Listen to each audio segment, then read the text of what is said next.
नमस्कार दोस्तों, स्वागत है आप सभी का आपके अपनी प्रोग्रेसिव एजुकेशन के यूट्यूब चैनल पर। मैं पूनम यादव। आज की वीडियो दोस्तों हमारी रीजनिंग की है और पार्ट 47 है। तो आज की इस वीडियो में भी हम बहुत ही अच्छे अच्छे प्रश्नों को करने वाले हैं। तो दोस्तों वीडियो को पूरा एंड तक देखिएगा। वीडियो अच्छी लगे तो लाइक शेयर एंड सब्सक्राइब जरूर करिएगा। तो शुरू करते हैं बिना किसी देरी के आज की इस वीडियो को। तो पहला क्वेश्चन है आपकी इनके सामने अंग्रेजी वर्णमाला क्रम के आधार पर दी गई श्रृंखला में प्रश्न चिन्ह के स्थान पर क्या आना चाहिए। तो दोस्तों हमारे सामने यहाँ पर कुछ सीरीज दी हुई है और हमें यहाँ पर जो है क्वेश्चन मार्क की जगह लेटर को फाइंड आउट करना है कि यहाँ पर कौन से लेटर आएंगे। तो दोस्तों सबसे पहले तो हम ये देखेंगे जो है हमें सीरीज दी हुई है कैसा पैटर्न फॉलो कर रही है, यहाँ पे क्या लॉजिक लगा हुआ है। तो दोस्तों यहाँ पर जो है हमें सी दिया है और सी हमारा 3 पर होता है, एफ दिया है और एफ हमारा 6 पर होता है। जब दोस्तों हम 3 में 3 प्लस करेंगे यानी कि सी में 3 प्लस करेंगे तो 6 आएगा और 6 पर हमारा 6 होता है। ऐसे ही दोस्तों जब हम 6 में 3 प्लस करेंगे तो यहाँ पर कितना आ जाएगा, 6 में 3 प्लस करेंगे तो 9 आएगा और 9 पर हमारा आई होता है। जब दोस्तों 9 में हम 3 प्लस करेंगे तो कितना आ जाएगा, 12 आ जाएगा और 12 पर हमारा एल होता है। अब ऐसे ही हम जब 12 में 3 प्लस करेंगे तो 15 होता है और 15 पर हमारा होता है ओ। और दोस्तों साथ ही साथ आप इनके कोडिंग भी याद करते चलें। आप जब कोडिंग याद कर लेंगे तो आप जो है ऐसे क्वेश्चनों का आंसर विदिन सेकंड में बता देंगे।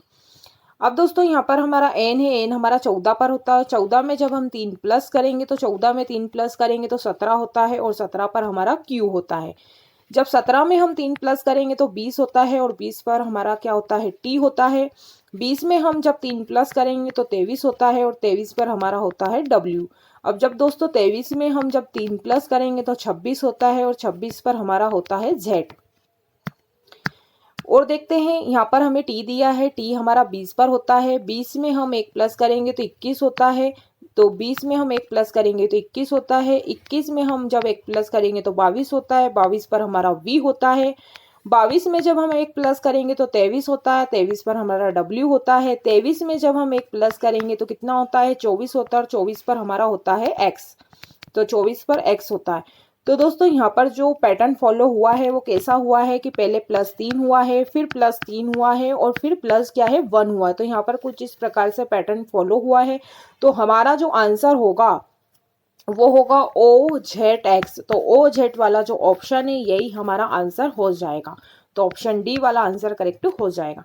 तो आई होप कि आपकी क्वेश्चन समझ में आया होगा। चलते हैं अगले प्रश्नों की ओर। प्रश्न नंबर 2 है, यदि प्लस और माइनस को आपस में बदल दिया जाए तथा गुणा और भाग को भी आपस में बदल दिया जाए तो निम्नलिखित समीकरण में क्वेश्चन मार्क के स्थान पर क्या आएगा। तो दोस्तों यहाँ पर हमें एक समीकरण दिया हुआ है और हमें यहाँ पर क्या है, साइनों को इंटरचेंज करना है कि प्लस की जगह माइनस को, माइनस की जगह प्लस को, यहाँ पर क्या है साइनों को इंटरचेंज करना है, क्वेश्चन को सॉल्व करना है और आंसर हमारा आ जाएगा। तो यहाँ पर दोस्तों हमें 32 दिया है, माइनस की जगह हम प्लस का साइन लगाएंगे 512, गुणा की जगह हम भाग का साइन लगाएंगे क्योंकि क्वेश्चन में बोला है कि गुणा की जगह भाग का साइन लगाएंगे तो भागी 64 और भाग की जगह गुणा का साइन लगाएंगे तो गुणा 8, प्लस की जगह -64 इजिकल टू क्वेश्चन मार्क। तो 32 प्लस 512 भागित 64 का गुणा दोस्तों 8 में करेंगे तो 512 ही आएगा। तो 64 का गुणा 8 में करने पर 512 आता है, -64 इजिकल टू क्वेश्चन मार्क। तो दोस्तों 512 भागित में तो 512 से 512 कट जाएगा, यहाँ पर बचेगा 32। 32 में से जब 64 में से -32 होगा तो कितना आ जाएगा, 32 ही आएगा। तो दोस्तों 64 में से 32 को माइनस करेंगे तो कितना आ जाएगा, 32 ही आएगा। तो जो हमारा आंसर होगा वो कितना आएगा, 32 होगा। तो ऑप्शन डी वाला आंसर करेक्ट हो जाएगा। तो दोस्तों बस कुछ नहीं था, इस समीकरण में हमें जो साइनों को है इंटरचेंज करना था, क्वेश्चन को सॉल्व करना था और हमारा आंसर जो है आसानी से फाइंड आउट हो गया। चलते हैं अगले प्रश्नों की ओर। प्रश्न नंबर 3 है, अक्षरों के उस संयोजक को चुनिए जिसे दी गई श्रृंखला के रिक्त स्थानों में क्रमिक रूप से रखने पर श्रृंखला पूर्ण हो जाएगी। तो दोस्तों हमें यहाँ पर जो है कुछ लेटर दिए हैं और रिक्त स्थानों में हमें जो है इस सीरीज को जो है पूरा करना है। तो दोस्तों इसको जो करने का तरीका होता है, हमें सबसे पहले तो ये देखना है यहाँ पर कितने लेटर दिए। तो 1 2 3 4 5 6 7 8 9 10 11 12 दोस्तों यहाँ पर लेटर दिए हैं। तो 12 लेटर दिए हैं तो हम यहाँ पर क्या है 3-3 के 4 सेट बना लेंगे। तो ऐसे क्वेश्चनों को ऐसे ही करा जाता है। तो हम यहाँ पर क्या है 12 लेटर दिए ना, तो हम 3-3 के कितने 4 सेट बना लेंगे। तो 3-3 के हमने कितने सेट बना लिए, यहाँ पर 4 सेट बना लिए। अब दोस्तों यहाँ पर हमें P दिया है, अब P के आगे जो है हमें रिक्त स्थान को पूरा करना है। तो यहाँ पर P के आगे क्या दिया है, हमें O दिया है, तो हम यहाँ पर O लिख देंगे। हमें हमेशा ये देखना होगा कि कौन सा लेटर हमें क्या कॉमन दिख रहा है, क्या पूछा है और कहाँ पे हमें क्या कॉमन दिख रहा है। अब दोस्तों O हमने यहाँ पर लिख दिया। अब O के पहले, अब O के बाद क्या है, तो O के बाद हमें यहाँ पर P दिख रहा है, तो हम यहाँ पर क्या है P लिख देंगे। तो ये एक पार्ट हमारा कंप्लीट हो गया। अब दोस्तों यहाँ पर P है, O है, तो P O के बाद में क्या आ जाएगा, यहाँ पर P आ जाएगा। फिर यहाँ पर P है, P के बाद में O आ जाएगा, फिर P आ जाएगा और फिर O के पहले क्या आ जाएगा, P आ जाएगा।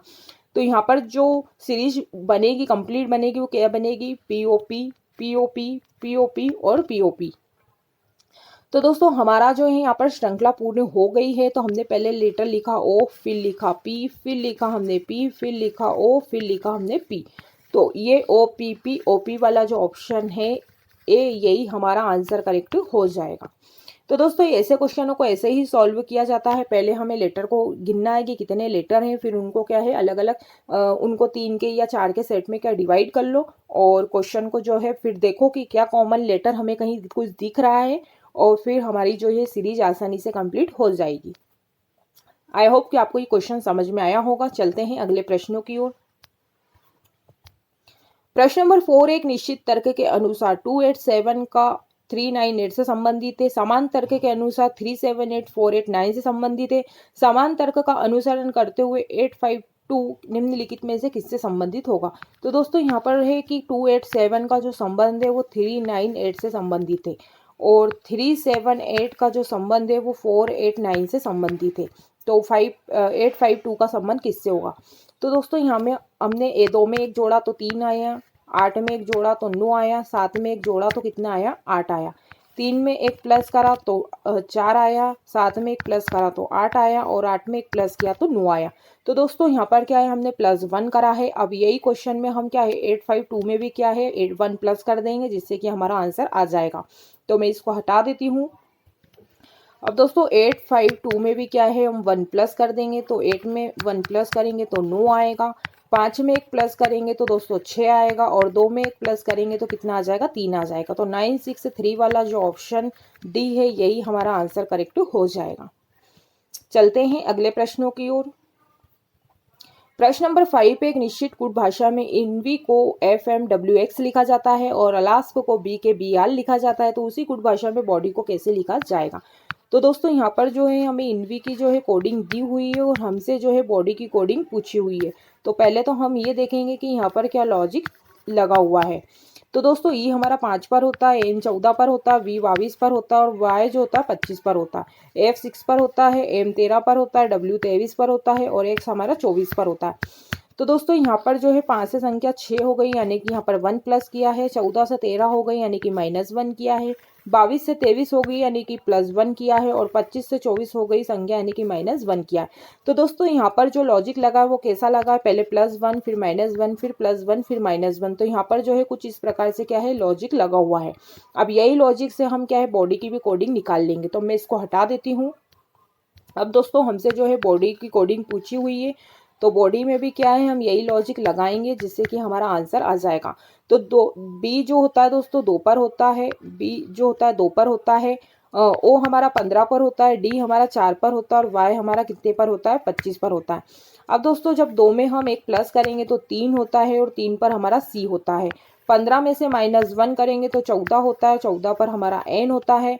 4 में दोस्तों जब 4 में हम 1 प्लस करेंगे तो कितना आता है 5 आता है, 5 पर हमारा ई होता है और 25 में से -1 करेंगे तो 24 होता है और 24 पर हमारा एक्स होता है। तो दोस्तों जो हमारी बॉडी की कोडिंग होगी वो होगी CNEX ऑप्शन बी वाला जो आंसर है यही हमारा आंसर करेक्ट हो जाएगा। तो पहले हमने +1 किया फिर -1 फिर +1 फिर -1, तो इससे हमारा आंसर जो है आसानी से फाइंड आउट हो गया। तो चलते हैं अब अगले प्रश्नों की ओर। प्रश्न नंबर 6 से दी गई श्रृंखला में प्रश्न चिन्ह के स्थान पर क्या आना चाहिए। तो दोस्तों हमें यहाँ पर जो है कुछ सीरीज दी हुई है और क्वेश्चन मार्क की जगह फाइंड आउट करना है कि यहाँ पर कौन सी संख्या आएगी। तो दोस्तों ये जो सीरीज है हमें बढ़ते हुए क्रम में दिख रही है, तो जो यहाँ का भी जो संख्या होगी वो भी क्या है बढ़ती हुई आएगी। तो यहाँ पर दोस्तों हमारी संख्या 9 से 15 हो गई, तो इसमें कितने का अंतर है, 6 का अंतर है। 15 से दोस्तों यहाँ पर संख्या 33 हो गई यानी कि यहाँ पर कितने का अंतर है, तो यहाँ पर 18 का अंतर है। 33 से संख्या 87 हो गई, यानी कि यहाँ पर कितने का अंतर है, 54 का अंतर है। तो दोस्तों यहाँ पर हमें क्या है, जो पैटर्न है या जो अंतर है वो समझ नहीं आ रहा है कि यहाँ पर कितने कितने का अंतर चल रहा है। तो अब हम अंतर में भी अंतर देखेंगे। तो 6 का दोस्तों 6 का जब हम 3 गुना करेंगे तो 18 होगा। 18 का जब हम 3 गुना करेंगे तो 54 होता है। अब 54 का जब हम 3 गुना करेंगे तो 54 का 3 गुना करेंगे दोस्तों तो यहाँ पर कितना आएगा, 162 आएगा। और 87 में जब हम 162 को प्लस करेंगे तो यहाँ पर आ जाएगा 249। जब हम 87 में 162 को प्लस करेंगे तो कितना आ जाएगा, 249 आ जाएगा। 249 से संख्या 735 हो गई, यानी कि यहाँ पर कितने का अंतर है, 486 का अंतर है। और 162 का जब हम 3 गुना करेंगे तो 486 आता है। 735 से संख्या 2193 हो गई, तो इनमें कितने का अंतर है, 1458 का अंतर है। और 486 का जब हम 3 गुना करेंगे तो 1458 आता है। तो दोस्तों यहाँ पर जो हमारा आंसर होगा वो होगा 249। तो ऑप्शन ए वाला आंसर करेक्ट हो जाएगा। पहले दोस्तों हमने अंतर निकाला तो हमें पैटर्न समझ नहीं आ रहा था कि जो पैटर्न है वो कैसे चल रहा है। फिर जब हमने अंतर में भी जब अंतर देखा या देखा कि क्या लॉजिक यहाँ पर लगा, तो सभी का क्या है, 3 गुना किया है, 3 गुना किया है और हमारा आंसर आ जाएगा। तो आई होप कि आपके क्वेश्चन भी समझ में आया होगा। चलते हैं अगले प्रश्नों की ओर। प्रश्न नंबर 7 है, निम्नलिखित प्रश्न में दिए गए वैकल्पिक शब्द से उस शब्द का चयन कीजिए जो दिए गए शब्द के अक्षरों से नहीं बनाया जा सकता। तो दोस्तों हमें यहाँ पर लेथार्जिक शब्द दिया हुआ है, एक शब्द है लेथार्जिक। तो इसमें से हमें देखना है कि कौन सा जो है शब्द नहीं बनाया जा सकता है। तो दोस्तों मैजिक जो है, यहाँ पर मैजिक शब्द नहीं बनाया जा सकता है, क्योंकि इस शब्द में कहीं से कहीं तक भी हमें क्या है, एम लेटर नहीं दिया हुआ है। तो ये वाला जो मैजिक है ये नहीं बनाया जा सकता है। बाकी गार्लिक बनाया जा सकता है, हार्ड भी बनाया जा सकता है, लेड भी बनाया जा सकता है, लेकिन मैजिक जो है नहीं बनाया जा सकता है, क्योंकि मैजिक में जो है एम लेटर नहीं दिया है। तो यही हमारा क्या है, शब्द नहीं बनाया जा सकता है। तो यही आंसर हो जाएगा। ऐसे ही दोस्तों इसी में क्वेश्चन बनता है कि हमें एक शब्द दे देते हैं और उन अक्षरों का प्रयोग करके कौन सा शब्द बनाया जा सकता है, एक क्वेश्चन इससे भी पूछा जाता है।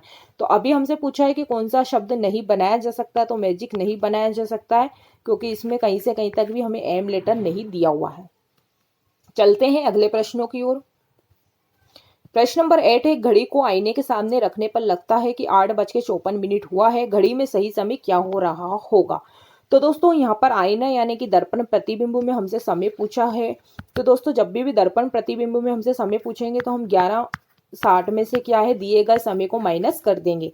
तो 11:60 में से दिए गए समय को क्या है दोस्तों, हम माइनस कर देंगे। तो यहाँ पर हमें समय दिया है 8:54। तो दोस्तों 8:54 दिया, तो 60 में से 54 माइनस होगा तो यहाँ पर 6 आ जाएगा, और 11 में से 8 जाएगा तो 3 आ जाएगा। तो यानी कि जो वास्तविक समय होगा वो क्या होगा, 3:06 होगा। तो ऑप्शन बी वाला आंसर हमारा करेक्ट हो जाएगा। और जब भी दर्पण प्रतिबिंब में क्वेश्चन को पूछते हैं तो दिए गए समय को 11:60 में से माइनस कर देंगे, जिससे कि हमारा वास्तविक समय निकल करके आ जाएगा। चलते हैं अगले प्रश्नों की ओर। क्वेश्चन नंबर 9 है, उस विकल्प का चयन करें जो तीसरे नंबर के क्लस्टर से उसी प्रकार संबंधित है जैसे दूसरे नंबर के क्लस्टर पहले नंबर के क्लस्टर से संबंधित है। तो दोस्तों यहाँ पर जो पहले का संबंध दूसरे से है, तो तीसरे का संबंध भी किसी न किसी से होगा, हमसे क्वेश्चन में जो है ये पूछा गया है। तो यहाँ पर हमें 144 दिया है, 121 दिया है, 289 दिया है। तो दोस्तों 144 जो होता है 12 का स्क्वायर होता है, 11 का स्क्वायर 121 होता है। तो आप देख सकते हैं यहाँ पर 12 से 11 का स्क्वायर हो गया, यानी कि माइनस कितना है, 1 हुआ है। ऐसे ही दोस्तों यहाँ पर जो है 290 जो होता है 17 का स्क्वायर होता है। अब 17 में से -1 करेंगे तो 16 होगा, यानी कि 16 का यहाँ पर स्क्वायर हो जाएगा। तो 16 का स्क्वायर होता है 256। तो ऑप्शन डी वाला आंसर है, यही हमारा आंसर करेक्ट हो जाएगा। पहले यहाँ पर 12 का स्क्वायर था तो 11 का हो गया, यानी कि -1 हुआ है। फिर दोस्तों यहाँ पर जो है 17 का स्क्वायर दिया है, तो 17 का स्क्वायर करके हम तो यहाँ पर होता है 289, और इसमें से एक माइनस करेंगे तो आएगा 16, और 16 का स्क्वायर होता है 256। तो डी हमारा आंसर करेक्ट हो जाएगा। चलते हैं नेक्स्ट प्रश्नों की ओर। प्रश्न नंबर 10 है, निम्नलिखित में से विषम को चुने। तो दोस्तों हमें यहाँ पे 4 ऑप्शन दिए और 4 ऑप्शन में से हमें विषम शब्द को चुनना है कि विषम कौन सा होगा। तो पहला है दंत चिकित्सक। दंत चिकित्सक का संबंध दांत से होता है। नेत्र रोग विशेषज्ञ का जो संबंध होता है वो नेत्र से होता है। त्वचा विशेषज्ञ जो होता है त्वचा से संबंधित होता है, तो हड्डी रोग विशेषज्ञ जो होगा हड्डी से संबंधित होगा, न कि गले से संबंधित होगा। तो ये वाला जो ऑप्शन है यही हमारा क्या है, विषम हो जाएगा। तो दोस्तों आज के लिए इतना ही। मैं उम्मीद करती हूँ कि जितने भी आज हमने इस वीडियो के माध्यम से 10 प्रश्नों को देखा है, समझा है, आप लोगों को अच्छे से समझ में आ गए होंगे। यदि दोस्तों आप लोगों को वीडियो से संबंधित कोई डाउट होता है तो आप लोग मुझसे कमेंट बॉक्स में कमेंट्स करके जरूर पूछ सकते हैं। यदि दोस्तों आप लोगों को वीडियो अच्छी लगी तो लाइक करिएगा, शेयर करिएगा और कमेंट बॉक्स में कमेंट्स करके जरूर बताइएगा कि आपको वीडियो कैसी लगी। यदि मेरे दोस्त ऐसे हैं जो चैनल पर पहली बार जुड़े हैं तो वो भी चैनल को सब्सक्राइब कर ले, ताकि हमारी रोज की वीडियो के नोटिफिकेशन आपको मिलता रहे। तो आज के लिए इतना ही, मिलता है अगली वीडियो में। तब तक के लिए जय हिंद, जय भारत, धन्यवाद।